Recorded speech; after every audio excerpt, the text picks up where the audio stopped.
Welcome to my favorite nonprofit radio segment called Nonprofits Care. Their causes are really extraordinary. Welcome today to our show called Nonprofits Who Care. Causes are really extraordinary.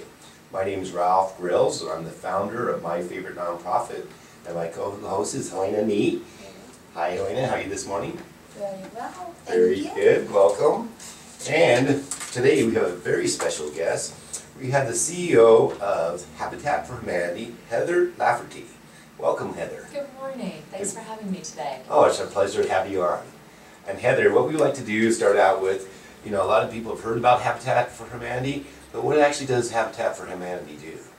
Well, Habitat for Humanity engages people across the community, allows people to come together to build homes and to really work in partnership with low-income families who are seeking an opportunity for a brighter future, and they know that by having a good, affordable, stable place to raise their family, that will be achieved. So they actually help build homes for people that are lower income levels. That's right. We work with about 10,000 volunteers here in the Metro Denver area. 10,000 volunteers here? Yeah, Wow. every year. And we're building about 35 to 40 homes. And the families that we work with work right alongside those volunteers to build their homes and their neighbors' homes and to really help us create thriving, revitalized neighborhoods. Oh, that's excellent. So they're actually part of the process That's of building right. the home. It's important for them to be a part of it because it really gives them a feeling of ownership that goes beyond just traditionally owning their home, but a feeling that they have been a part of the process, and that's empowering and really creates new opportunities for families who have often been put in situations where they don't get to see as many opportunities as they certainly deserve. Right. So that gives them actually the ownership in the home. That's right. Literally. That's right. And how does somebody get involved, or how does you find about people that need the homes? Well, we do a lot of outreach every year to ensure that families understand this opportunity and really can understand how to get involved. The first step in the process is to participate in one of our orientations that happen every month. And so anybody who's interested can jump on our website, which is www.habitatmetrodenver.org, to find out when those orientations are. We look at 3 criteria when selecting families. We look at their need for housing. So this is not a program for somebody who just wants a new home. This is a program for families who really need a good home. So you'll assess if there's a need for them. Exactly. We'll look at where they're currently living. Is it physically substandard? Are they overcrowded? How much are they paying of their monthly income on rent? Things like that to truly indicate that they have a need for this program. The second criteria is we look at their ability to pay. This is not a free home. This is home ownership, and so families will be purchasing their home from Habitat. Now the unique piece is that we sell these homes to families with a 0 interest mortgage, which is not what is a traditional a traditional loan on the market, and so it allows it to be affordable to families who are earning roughly between $20,000 and $40,000 annually, and depending on family size. So this really gives them a chance to own a home even when they're earning what is considered a lower income. And then the third criteria is their willingness to partner with Habitat. As I indicated, these families are working very hard for this opportunity. Each homeowner needs to provide 200 hours of sweat equity before we'll sell them their home. That sweat equity includes them working on the construction sites to build their own home, Okay, so it is on their homes, home, yes. as well as doing volunteer hours in our restores. We have 3 stores in the area. A lot of them work in our office, doing things that really contribute to supporting Habitat's program. They also take part in our home buyer education classes. So we've got about 40 hours of classes that families take that really prepare them. We look at everything from being financially stable and saving for things that might happen down the road that they need to fix on their home. We work with them in terms of how to be a good neighbor, being involved in your neighborhood, how to run an HOA, things like that that really prepare them to be successful as homeowners. So those are the 3 criteria we look at: their need, their ability to pay, and their willingness to partner with Habitat. So it sounds like a very involved program. It is. This is not an easy program. Yeah, I was gonna Families say. work very, very hard for this opportunity. It sounds like a win-win situation then. It really is, and we know that this program is successful. We look at a couple of things. First is our foreclosure rate is less than 2%. Now compare that to the national average rate now, which is over 5% from all income levels. So less than 2% is really successful, and it shows that families have invested in the program, they understand the importance of the home, and they're willing to work hard to ensure that they remain, in their homes. The other thing that we really look at is how are families thriving once they're in their homes. And that, is illustrated in a lot of different ways. We just did a survey of our families to really look at, what are families or what are the homeowners able to do in their jobs after moving into their homes? How are children succeeding in school? How are they involved in their neighborhoods? These are things that we think go beyond just having a good home, but really show success. And it's amazing. Families, adults are finding that they're much more confident and successful in their jobs. They feel much more stable.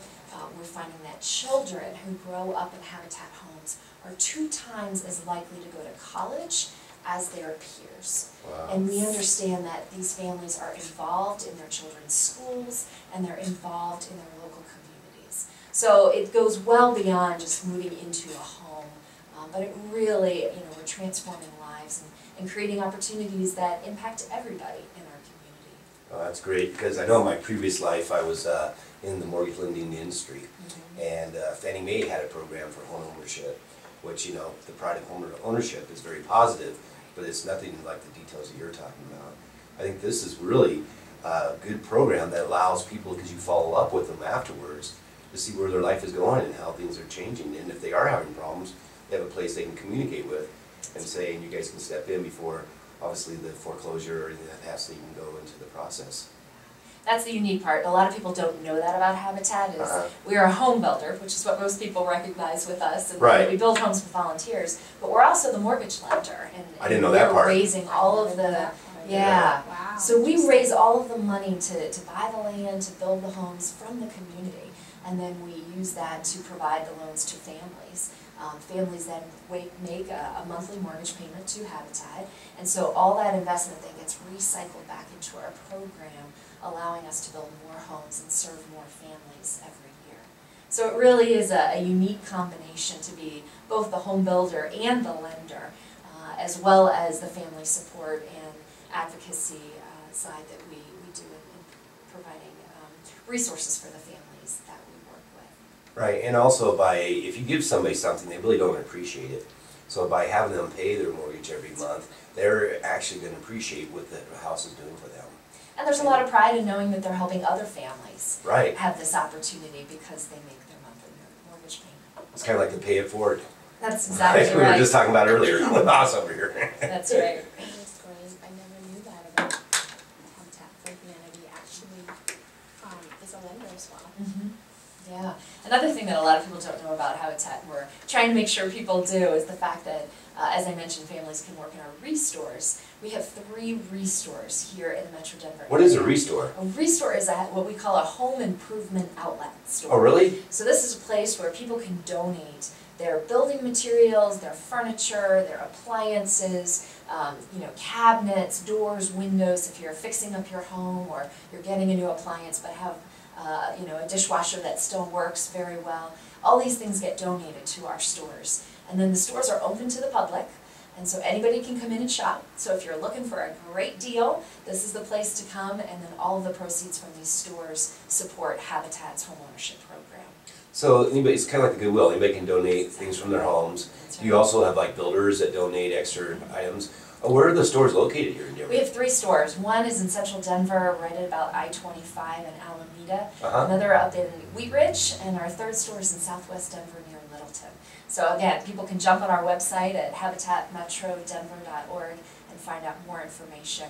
And the other great benefit of these stores is we're keeping about 8 tons of potential waste out of the landfill every week, because people are donating to our stores and we're able to recycle, reuse, and repurpose those materials. It That is should excellent. be that way. That's right. With so many things nowadays. we're really proud of those stores. It's a win-win-win for everybody. Yeah, kind of like Project Here, where they ship medical supplies that are being thrown away. Mm-hmm. Here you got stores there that people can come and buy, like for their home supplies if they're doing a fix-up. Yeah. Do you have people at the stores that will do the projects for people that want to do some home improvement? We don't. We don't have on staff or volunteers, but we've got lots of great resources in the community that we can direct people to. Oh, excellent. So that's great. So everybody should go out there and go to those stores. That's right. Yeah. Shop. Either Shop and save. either shop or donate. Donate. That's right. Exactly. Thank you. And they can go to your website, and that's what again? HabitatMetroDenver.org.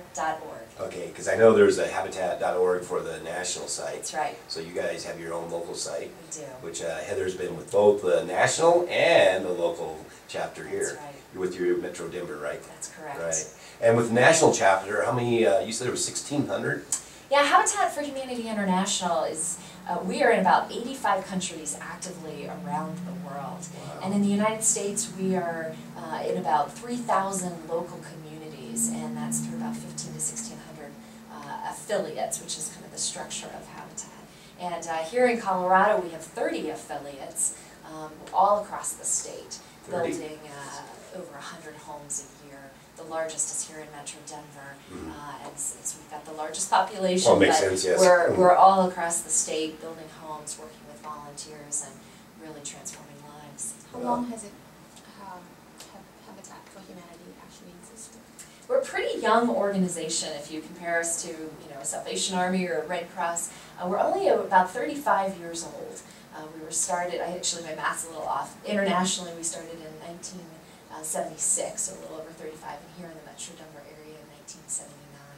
So, we're just in our 30s, so we're just hitting our prime, if you will, I was gonna say. in terms of being able to really have an impact. And yet, we are so fortunate to have had so much momentum built up over those 3 decades that we are present in so many different parts of the world, and we've been able to partner with just very, focused and visionary people like President Carter and Mrs. Carter, and international leaders around the globe. So we're very fortunate, and the fact that we're able to work with so many volunteers, around the world every year just shows that people want to be a part of something that is bigger than themselves, and we're able to serve, tens of thousands of families every year. That is something really worthwhile to be a part of.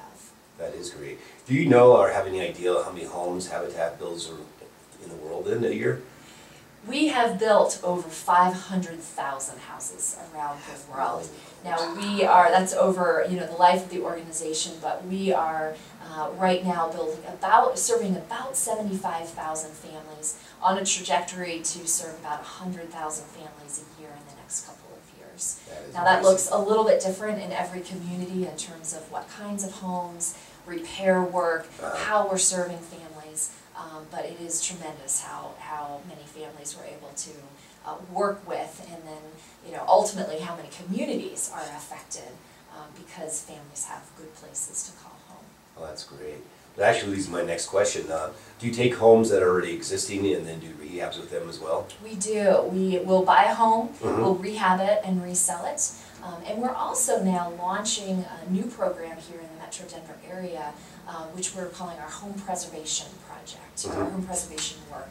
And that is we're focusing in the Globeville neighborhood to really find families who want to stay in their homes but need critical repairs on those homes. And so there is a lot of opportunity to serve families who just need to make their home a little bit safer, a little bit healthier, or a little bit more efficient. Very good. Well, on that note, we're going to take a quick break. We're here with Heather Lafferty with the Habitat for Humanity of Metro Denver, and we'll be back after our break.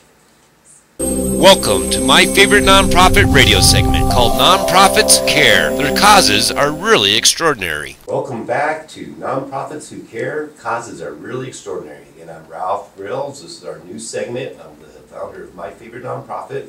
Our co-host here is Helena Nee.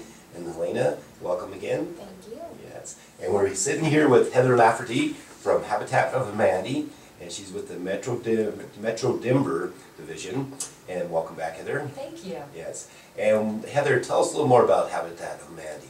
What else? Because you have both extreme perspectives. You have the local and also national. On the break, you were talking about some of the international travels you guys did. Why don't you tell us what Habitat for Humanity is doing throughout the world? Well, it really is impressive what Habitat has been able to do around the world, serving so many families, but doing it in a way that really meets the local needs of each community. So for some communities it is building new homes. In other communities it's building homes, but also making sure that there's good water and good sanitation in that community. And in some other communities it's providing micro loans so that families can go out and afford to start a new business or to be able to buy a home. In some communities we have really done what it's called build and save, and so save and build. Families will collectively in a group in the community save enough money so that they all can build what we call core housing. And so that's the initial kind of core shelter that families need to move into. And then they work together to save more money, and they'll all build onto that home. And so that over time they're able to ensure that they can afford their home and meet their family's needs at the same time. So they kind of can grow into the home. Exactly. Wow, that's a great and way. it's a great way to ensure that they're able to afford that home, they're able to maintain it, and at the same time truly meet the needs of their families. But given the different conditions in so many different parts of the world, we were just talking about being in Southeast Asia and the needs there versus the needs in a country like Haiti that has been hit by so much natural disaster, especially with the earthquake 2.5 years ago. And I had the opportunity to travel to Haiti along with a couple hundred volunteers, including President and Mrs. Carter last November, and we were able to work in a community in Léogâne, which was the epicenter of the earthquake, the Santos community. And in the course of our week working there, we were able to build and work with, we built 100 homes and worked with the families in those homes. Simple shelter, what we could never imagine here in the United States in terms of being adequate, and yet there, for families especially who have been living in a tent, have been living under a piece of plastic with sheets as walls, not having any sort of safety or privacy or shelter from the weather. This 10 by 10, or I guess it was 20 by 20 home with good solid walls and it had a roof. A roof yeah, on roof it, over their a head. real roof on over their heads, and Wow. a door and windows that they could lock. It was amazing, and I had a chance to work with Mika, who is a mother of 2 daughters. She and her daughter have been living in this tent since the earthquake. She lost a sister, she lost family and friends in the earthquake, and they've been living in this condition ever since. And she said that she has not been able to sleep for over 2 years. She has just feared for her daughter. Her daughter was 20 years old, and she feared for their safety. And she So they were said separated and they were not able to find them. No, they were living together in this tent, but their safety, but there was no living security. in the density of the population in their community. There were several thousand people living in this tent community side by side. Wow. No privacy, and for a single mother and What was a 20-year-old daughter. sanitation's like? Not good. Really, I can imagine. it's improved. There have been agencies that came into the community and tried to provide water stations and some sanitation, but when you have that many people living in that close conditions, obviously it's a major factor. We were building these homes literally across the street from the tent community that she was living in, and we could see it was just a stark difference between how families were living so close, and yet across the street in the Santos community, families were going to have space for a garden. They had their own bathroom. It was technically an outhouse, but it was going to have a 50-gallon rainwater collection system on top of the roof so that they could shower and they could use that rainwater for the lavatory. They were going to have room that they could have a cooking facility outdoors and to be able to do it in their own space. I've seen pictures since the families have moved into their home shortly after we left, and they have been, you know, they're planting flowers and they're creating little gardens and they're doing things that just really show that they have their own space now. Right. And for those of us who've always had our own home, especially those of us who've never experienced a natural disaster like that, we may take that for granted. Yeah, we take everything for granted. Exactly. That we can turn on our sink and have water. Hot and cold. Exactly, You know, at yeah. any time of the day. Right. And yet for families who've been through, who live in poverty or who have been through an ordeal like this, it's not something they take for granted. They cherish it every day and are so thankful and so grateful. And it sounds like it's night and day between across the street from one side to the other. It is, and Yeah. unfortunately the community, the Santos community that Habitat is building, will eventually have 500 homes, which is a significant sized community. It is. But unfortunately there are thousands of people living across the street in this tiny community. And so there is a lot more that needs to get done.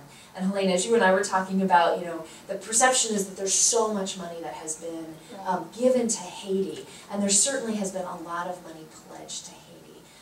But only a fraction of that has actually gotten into the country and has been used in a way that, you know, we would hope for it to be used. And there's a lot of different reasons for that. But the reality is that a country like Haiti is a long-term rebuilding you know, project, and there's so much that needs to get done.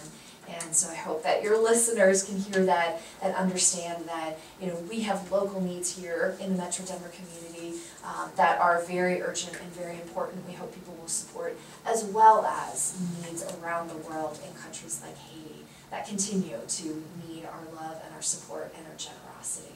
So it's almost better to donate to Habitat for Humanity so that they can, you guys can go do the work than to donate to somewhere else that you don't know when it's going to get to them. The great thing about Habitat is that our solution is very tangible. You know, we can tell you how many families we're directly serving by the number of homes that we're repairing, the number of homes that we're building, the number of families that we're training so that they can do a lot of the work on their own homes, even if we don't have volunteers there working ourselves. So it's a great organization for people who want to see and understand how their investment is making a difference. Right. That is excellent. Do you have any events coming up that people can get involved with so that we can give them more exposure to you? Habitat, we have events every day, and that's on our construction site. Okay. We have volunteers So you have like home and cushioning, sponsors yeah, coming out every single day and picking up a hammer and helping us to build these homes. And so yes, we have a lot of events. Some special events that we have coming up. We will be dedicating one of our newest homes this Saturday out in Lakewood. Antonio and Maria and their children will receive the keys to their brand new home. Oh, that's they exciting. Have worked so hard to build.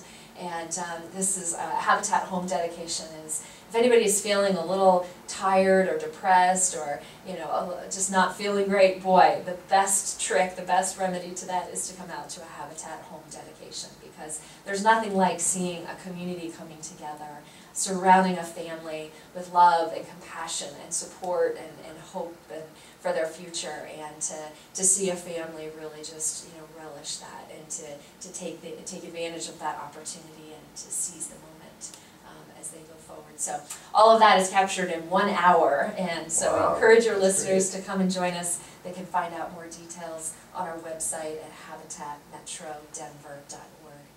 Another very exciting event we have coming up in October, October 17th, we will be hosting at the Pepsi Center Clive Rainey. Now your listeners are probably saying, who is Clive Rainey and why is she so excited about that? I'm saying that too. Yeah. Clive Rainey is Habitat for Humanity International's very first volunteer. Really? So 30 plus years ago, Wow. the founder of our organization, Miller Fuller, was speaking to a community about his idea, and he said, you know, there's somebody in this room that is going to be inspired by what I have to say today and is going to come out and be Habitat's first volunteer. And Clive was sitting in the room. He was a school teacher. He knew nothing about building homes, but he was inspired by Miller's vision of creating a world in which every human being has a good place to live. So Clive said, you know, sign me up. And many, many years later, he's still volunteering with Habitat. He's now living in Guatemala, working with our team down there, but he'll be in Denver, October 17th, speaking at the Pepsi Center, and we hope to have a big crowd there to hear him tell his story and to be able to share even an even broader perspective than I can share about what's happening through Habitat around the world. So this is the Habitat for Humanity event This at the is. Pepsi Center. That's correct. That's great. And people can go to your website and find out more about that. That's right. Which is, again? HabitatMetroDenver.org. HabitatMetroDenver.org. Yes. All right, it's .org. Correct. Right. Well, very good. Well, we really enjoy having you on the show. This has been real exciting. Thank and you. we look forward to hearing more about what's going on with your organization. Feel free to, give us updates and stuff. People can go to our website, myfavouritenonprofit.com, where we actually host websites for different nonprofits so that they can get more exposure and awareness out there. So we look forward to having people come on there, and we'll put more information about Habitat for Humanity, and we'll also have the show archived on there as well. Great. Any questions you have, Elena? Thank you. I've learned a lot. I didn't know a lot about Habitat. I've heard the word Habitat for Humanity. I have friends that actually got involved in it, but I never really been able to know this much detail about it. How would a volunteer get to, like somebody's listening right now and they want to volunteer, what would they do? Please visit our website, HabitatMetroDenver.org. You can learn all about every project we have underway. We have 12 houses under construction right now, plus several dozen more that are getting ready to go under construction. So we've got sites all over the Metro Denver area. Volunteers or folks who are interested in volunteering can visit our website. They can see where we're building, and they can sign up right online and get all of the details of what it takes to be a Habitat volunteer. I'll just say it does not take any construction skills. I was just going to ask that. What if you don't know anything about construction like myself? They really, they only let me out on site a couple of times a year, but I can vouch for the fact that you don't need construction experience to be a Habitat volunteer. It's just really, building a home is a lot easier than it may sound when it's broken down into a task for the day. And people walk away feeling really amazing about what they were able to accomplish, learning new skills and getting, feeling empowered by what the work they are able to do.